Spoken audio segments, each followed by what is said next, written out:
what's up, everybody? Welcome to episode number 172 here on season 1. And today we are getting into gold companies or buying gold. Anyways, this question comes from Ryne Huston, who asks, Keith, do you stack gold and silver, in parentheses, physical coin / bullion, or invest in companies that are in the market, such as stocks and Hecla Mining, as an example? Also, what is your recommendation as far as percent towards your portfolio? I think a low percent, maybe 15-20% in comparison to crypto, to hold around 10%. I was considering stacking 10 ounces of silver bars, buying one a month. Is there a better way or easier way to invest in gold and silver? Plain and simple, I do both. More recently, I haven't been buying a whole lot of mining companies or gold companies, as you would say. That's because I did get burned quite a bit a few years ago. I bought into two companies, TRX and AKG. That's their ticker symbols. I don't know what the actual company name is. Basically, I got in around 8.88 cents. That's what my average is. And right now the price is 0.26. So when we had the gold drop, probably I think like 2 years ago now or whatever, it like definitely crushed a lot of my account. And so I don't buy gold companies as much anymore. Doesn't mean I don't do it, I just don't do it as much. What I do actually right now on Robinhood is I invest a lot of my assets that I have allocated towards gold and silver and precious metals. A lot of that goes into gold ETFs. And then eventually I do plan on adding other things like silver. I have a little bit of silver ETF, and then I do plan on adding like platinum and palladium and copper as well. But for right now, mostly gold. And that's because gold has a negative correlation with the stock market typically. And so silver doesn't. And so I would rather help hedge my account against a market correction or whatever by buying gold and silver. And plus it's pretty stable. So that's why the nice thing about investing on Robinhood instead of stacking is that it's a lot easier to liquidate your coin, bullion, or whatever you own. So on Robinhood, you'd buy an ETF that tracks like the market cap or whatever it is, or you can buy the actual spot price. And basically, it's a lot easier to liquidate. So for me to take one of my ounces of silver into the bank and try to convert that, it would take me 4 or 5 hours. Well, if we have a steep downturn in gold and silver, and I'm like, I need to get out of this, then I got to run to the bank real quick and try to get rid of it. And then they're going to give me a terrible price on it because they're the bank, let's be honest. So that's how I look at it. However, I do stack my own gold and silver. A lot of these are going to be, probably most of them are going to be 1 ounce silver bars. And then on here, these are my 2 gold coins. Those are 1/10 of an ounce each. So I own 1/5 of an ounce of gold, which is around $300 about right now. As far as what percentage I use on Robinhood allocated on that portfolio, on my Robinhood portfolio, I allocate about 15% right now. That will probably drop as I start adding bonds into my portfolio. I do plan on adding bonds all the way up to 25%. So that means that gold will probably drop down to about 10% just because of the way that the portfolio is going to work out and to allocate enough for my bonds. But as far as stacking, yes, I stack.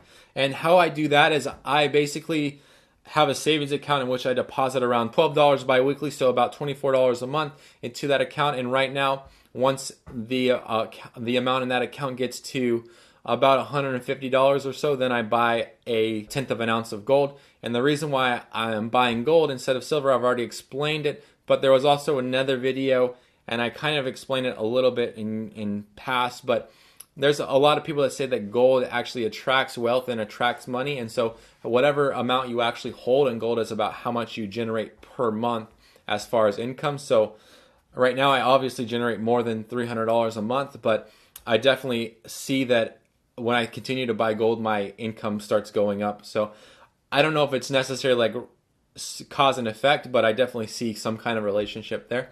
And it could just be that I'm acting out of placebo and it's I'm working harder or whatever it may be. So that's how I do my account over there. 24% or $24 of investing into gold and silver for my overall account would be about 20% of my actual portfolio of what I save per month. So that is about how much I'm putting into gold and silver on over there, because I deposit about $200 a month into all my different investing accounts. And so that would be about 10% or 10%.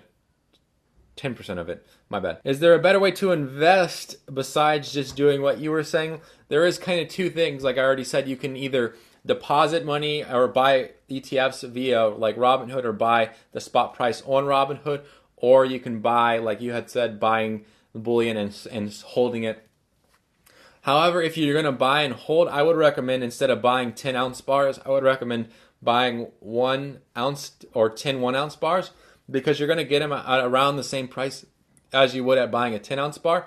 And the nice thing about it is that if you try to turn around and resell it back on eBay or something, so say you buy from AppMex, you might be able to get 10 1-ounce bars for quite a bit cheaper. And then if you go to sell on eBay, right now the price on eBay is probably around $20. So you can definitely get like an easy little like $2 flip on each one of those, where if you were to just sell the actual like 10 ounces, you wouldn't really be able to flip it that hard on eBay. So that's why I started buying 1-ounce bars instead of like 5-ounce bars, because I was buying 5 ounces at a time when I was doing that.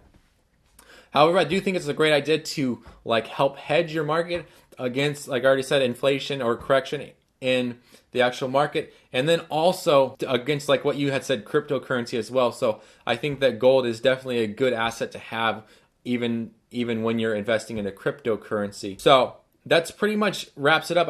I hope I answered all your questions. If you have any more, always feel free to post.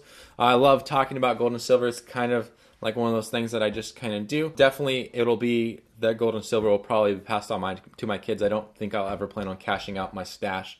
I'll probably just continue stacking it. But let's go ahead and dive into the question of the day, and that is, when they ship styrofoam, do they pack it? What do they pack it in? Typically, well, I worked in the retail industry for a little bit. From what I've seen, they pack styrofoam and peanuts and all that kind of stuff in boxes, basically. Or we would get it shipped out in plastic bags. If they were peanuts, they would come in plastic bags. If it was bubble wrap, it would typically come in a box. If it was styrofoam, it would be in a box also. It's not really a heavy material, and so there's not really a need for a whole lot of protection on the product that's being shipped. So anyways, I don't know where these questions come from. Anyways, if you guys have any questions regarding Stash, Acorns, Robinhood, as well as general investing advice, business, Etsy, coaching, post those questions down below and I will try to get them on the next episode. And as always, don't forget to subscribe up here and check out where do I buy my gold and silver. Check out this other video right here. And as always, thank you for watching. I really appreciate it.